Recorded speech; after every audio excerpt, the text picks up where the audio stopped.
मेरा नाम है डॉक्टर हमाद नासी। मैं ऑप्थेल्मोलॉजिस्ट हूँ और मेरी स्पेशलाइजेशन है कैटरेक्ट और रेटिना में। और आज हम बात करने वाले हैं कैटरेक्ट के बारे में। कैटरेक्ट होता क्या है? कैटरेक्ट हमारी आंखों के अंदर एक लेंस होता है जो बिल्कुल ही ट्रांसपेरेंट होता है और उसके थ्रू जो दूर की चीजें हैं वो फोकस होती है हमारी रेटिना पे ताकि हम उसको देख सकें। कैटरेक्ट नॉर्मली एक एज रिलेटेड चेंज है जो 50-60 ईयर्स की एज में होता है। और इस एज में क्या होता है कि जो ये कैटरेक्ट जो जो लेंस होता है हमारा जो बिल्कुल ही क्लियर होता है वो सफेद होने लगता है। इसका रीजन ये है कि नॉर्मली हमारी कैटरेक्ट जो लेंस हमारा होता है उसके अंदर कुछ प्रोटीन्स होते हैं। और ये जो प्रोटीन्स हैं ये अपने आप को एक ट्रांसपेरेंट फॉर्म में नहीं मेंटेन कर पाते हैं एजिंग के इफेक्ट की वजह से। और इस वजह से व्हाइट कलर के क्लम्प्स थोड़े जमा होने लगते हैं हमारे लेंस में। अगर सिंपल लैंग्वेज में बोले तो हमारा जो लेंस जो बिल्कुल ही सफेद होता है, बिल्कुल ही ट्रांसपेरेंट होता है, वो सफेद होने लगता है। और इसी सफेदी को कैटरेक्ट बोला जाता है। नॉर्मली जो कैटरैक्ट है ये हम इसको डिवाइड करते हैं। एक होता है एज रिलेटेड कैटरैक्ट जो नॉर्मली सिनाइल कैटरैक्ट जिसको हम बोलते हैं। ये नॉर्मली 50-60s की एज में डेवलप होना स्टार्ट हो जाता है।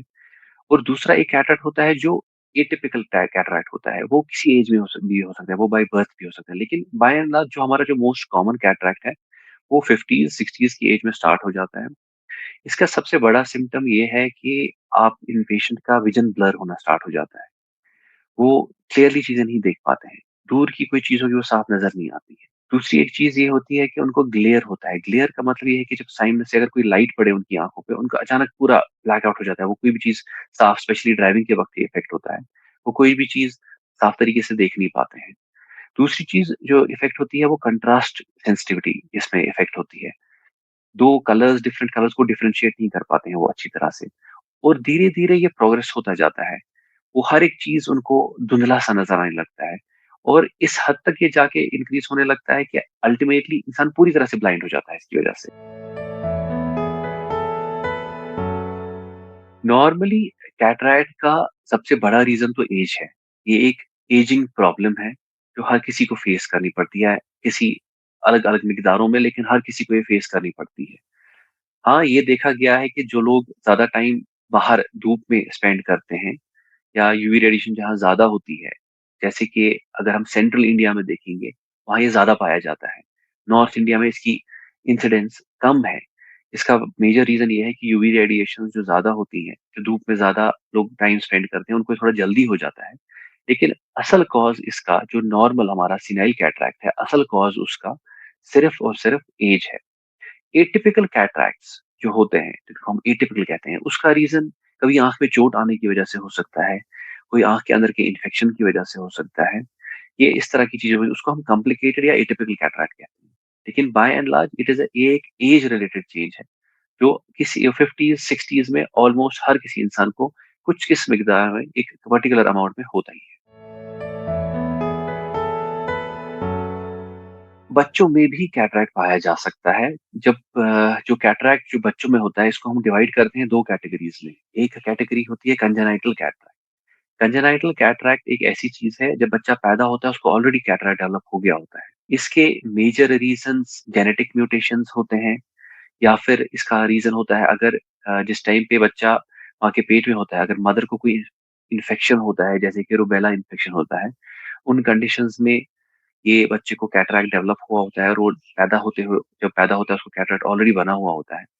अगर मदर का ब्लड शुगर ज़्यादा फ्लक्चुएट हो रहा होगा उसकी वजह से भी ये हो सकता है।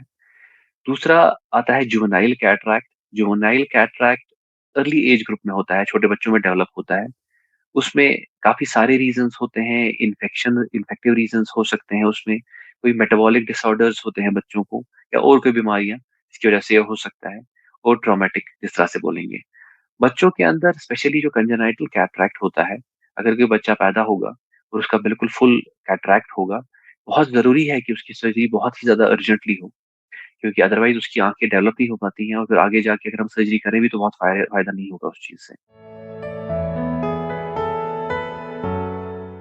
कैटरैक्ट का ट्रीटमेंट सिर्फ सर्जिकल है। हम नॉर्मली अगर कोई पेशेंट होगा जिसको बहुत ही थोड़ा-सा कैटरैक्ट डेवलप हुआ है, जैसे हम नॉर्मली पेशेंट्स का विज़न चेक करते हैं, कैटरैक्ट किसी भी पेशेंट का ऑप्थेल्मोलॉजी के पेशेंट का विज़न चेक करते हैं और हम देखते हैं कि वो 1-2 लाइनें नहीं पढ़ पा रहे हैं हमारे विज़न चार्ट पे। तो अर्ली स्टेजेस में कैटरैक्ट को हम करेक्ट कर सकते हैं विद ग्लासेस। लेकिन जो असली इसका परमानेंट ट्रीटमेंट है, वो सिर्फ सर्जिकल ट्रीटमेंट है।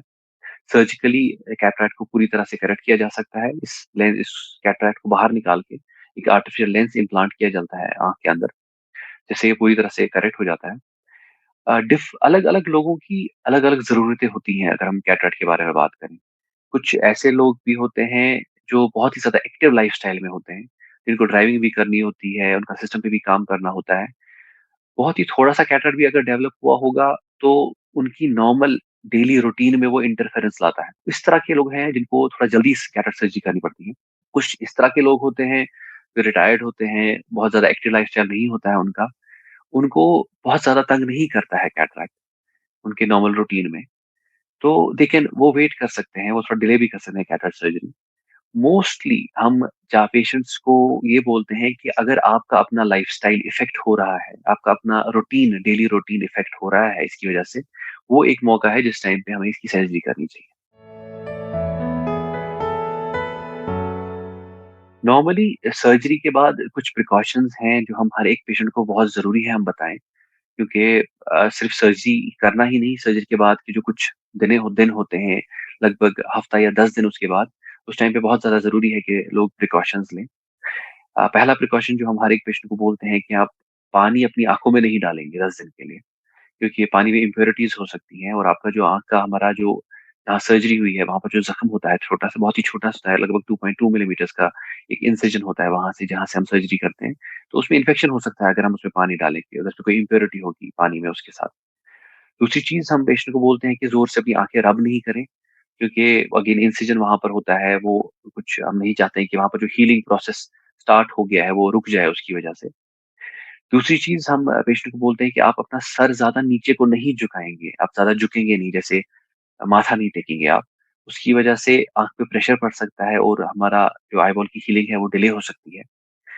ये मेजर प्रिकॉशंस हैं और इसके अलावा धुएँ से दूर रहना है उनको, ज़्यादा किचन में नहीं जाना है, इन चीज़ों से थोड़ा-सा दूर रहने की ज़रूरत है उनको सर्जरी के बाद। पहले 1-2 दिन हम चाहते हैं कि पेशेंट उस तरफ ना सोएँ, जिस तरफ हमने सर्जरी की, अगर राइट साइड सर्जरी की है, वो कहते हैं आप स्ट्रेट या लेफ्ट साइड की तरफ सोएँ।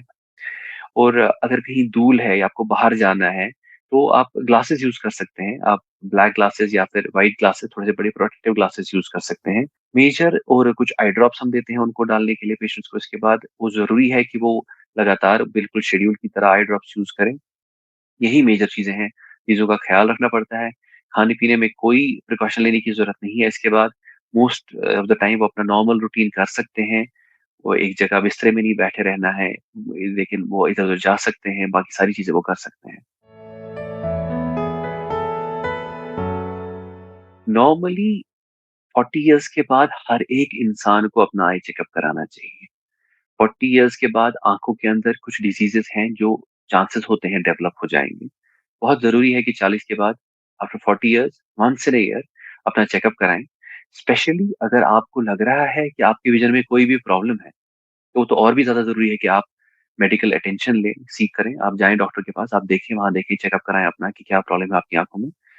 क्योंकि काफ़ी बार हम चीज़ों को बहुत ही लाइटली ले लेते हैं और फिर जब बहुत ज़्यादा प्रॉब्लम हो जाती है, तब हर एक चीज़ हम ठीक नहीं कर पाते हैं वापस।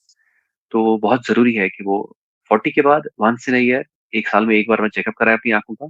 और अगर इस तरह से नहीं करा रहे हैं, तो अगर कभी भी कोई प्रॉब्लम लगे, तो उस टाइम पे बहुत ज़रूरी है कि वो ट्रीटमेंट सीक करें।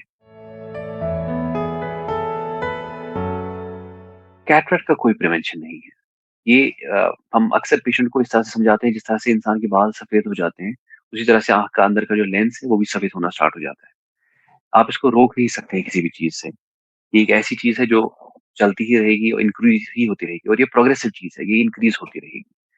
तो इसमें कुछ नहीं कर सकते, you can not stop it. लेकिन हाँ, आप चेकअप करा के आप पता कर सकते हैं कि क्या प्रॉब्लम है, कब ठीक हो जाएगा, कितना टाइम लगेगा एंड कब ट्रीटमेंट कराने की ज़रूरत है, कब सर्जरी कराने की ज़रूरत है, वो सारी चीज़ें आपको डॉक्टर बता सकता है, लेकिन आप उसको प्रिवेंट नहीं कर सकते।